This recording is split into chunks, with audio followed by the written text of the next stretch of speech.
वर्षाचे 12 महिने आहे, पण वर्षाचे 12 महिने भाविक जे येतात आणि आता या कुंभमेळ्यासाठी आलेल्या भाविकांचं असं वेगळं काय वैशिष्ट्य आहे की आजच्या या स्नानाला, या कुंभमेळ्यामधल्या स्नानाला एक अलौकिक असं महत्त्व प्राप्त झालेलं आहे आणि सर्व साधू संतांनी त्याचं गुणगान केलं. असं काय एवढं वैशिष्ट्य आहे की एरवीच्या स्नानापेक्षा या कुंभमेळ्यातील स्नानाला अतिशय वेगळं आगळं महत्त्व, काय आपण त्याच्याबद्दल वर्णन करू?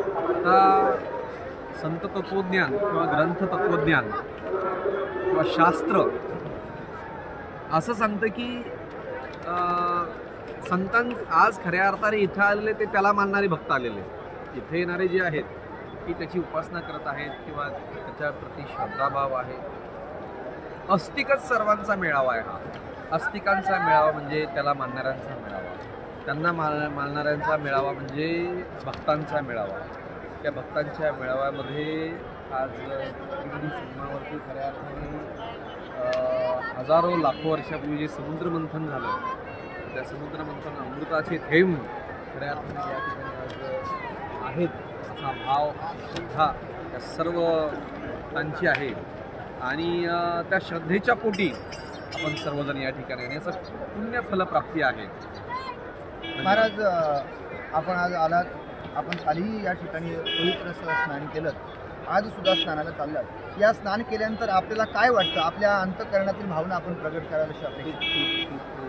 एक आम्ही तर खऱ्या अर्थाने काही मागण्यासाठी आलोच नाही आहेत, आम्ही फक्त या सर्व संतांचं दर्शन घेण्यासाठी आलो नाही.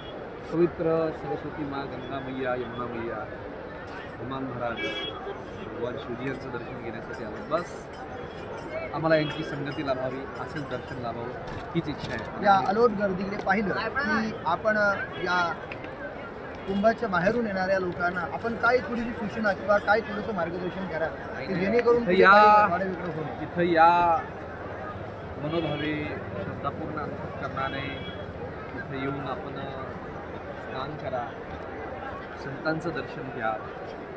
तो द्यायलाच बसलेला आहे, काय मागण्याच्या भानगडीत काय पडू नका. भक्तांची मागणाऱ्यांची कास्ट नसते.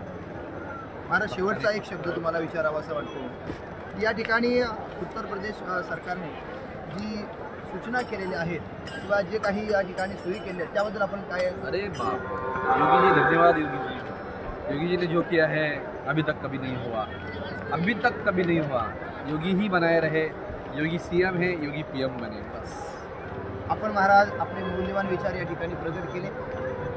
कॅमेरामॅन दत्ता ठाकूर यांच्यासह निवेदक हेमंत मोरे यांनी अतिशय सुंदर अशी आचार्य हरिभक्तीपरायण गोरक्ष महाराज घाडगे यांची अतिशय मनोभावक त्यांनी अंतःकरणातून आलेले आपल्या भावना प्रकट केल्या.